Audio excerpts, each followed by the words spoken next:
May is already here, and it's time for another gardening update. Before I show you around, how about a little weather update? Along with the rain we got recently, we also got quite a bit of hail. Most of it was small hail, but there's still enough of it to do quite a bit of damage to the small plants that we had outside already. Most of the hail was about pea-sized, but there were some that were up around marble-sized. Hail is something that we've dealt with before, and we've had our roof replaced a couple of times. Some folks were dealing with tornadoes, so we felt blessed to not be one of those. In the bottom of the green stalk planter, we have some strawberries. Then above that, we have some cilantro, some parsley, and chichimasai.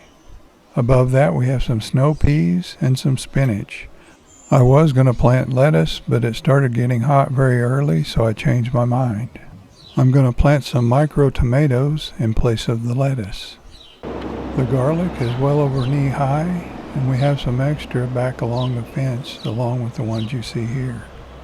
Between the two rows of garlic, we have some tomatoes planted.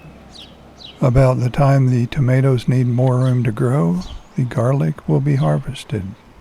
We also have another row of tomatoes planted, and we have 10 tomatoes altogether. I cut the bottoms out of the red cups you see, and I used those as cutworm collars. One of the tomatoes we're growing is Sun Gold. This is one of my pepper crosses. It has variegated foliage and variegated peppers that like to curl. It's definitely a unique one. This is one of my Courbaki and Jimmy Nardello crosses. This one starts out very pencil thin, but it does broaden later on. I'm growing a couple of more, but it's going to be a while before those have peppers on them. The Sugar Ann snap peas are starting to grow, and we'll be enjoying those before you know it. I'm only growing one straw bale of sweet potatoes this year, and they got started off by getting a little beat up. The China Jade cucumbers are just starting to sprout, but I think with the rain we've had, they'll take right off.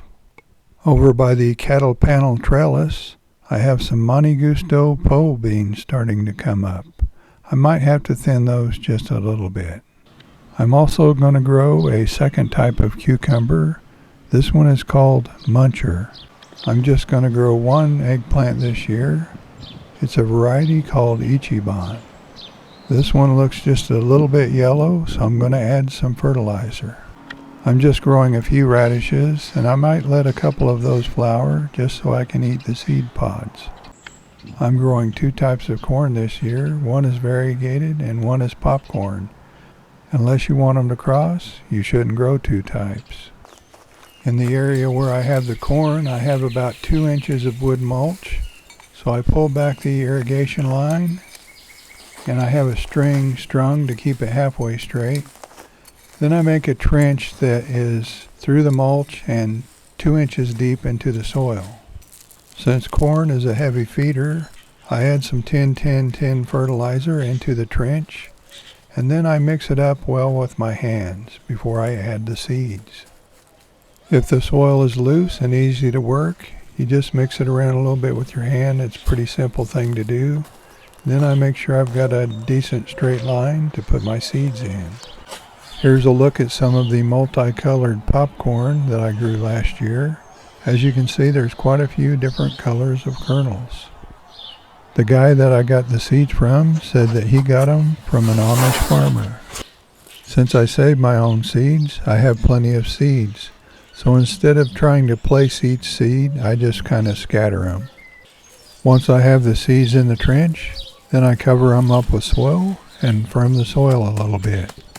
You can do that with your hand if you want, but I think the best way to do it is with a hoe. I take a hoe and tamp the soil down a little bit, the full length of the row. Here's a look at some of the variegated corn. Those kernels don't look nearly as much like popcorn as the other one. To anchor my 5-foot tomato cages, I use a little piece of rebar. Whenever you drive anything into the ground, make sure you know what's in the ground, such as gas lines, sewer lines, electric lines, and phone lines.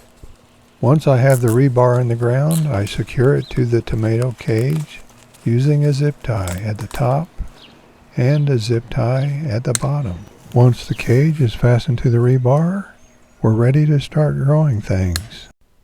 The bush beans are just now starting to sprout, and as you can see down in the end of the garden where there aren't very many wood chips, there's a lot of weeds sprouting. Around another cage, I have some long beans that are just now coming up. A lot of the peppers look kind of ragged right now, but I think they'll look just fine in a few weeks. The stem on this pepper got broken, but I think if I leave it in the ground, it might just grow. We'll see.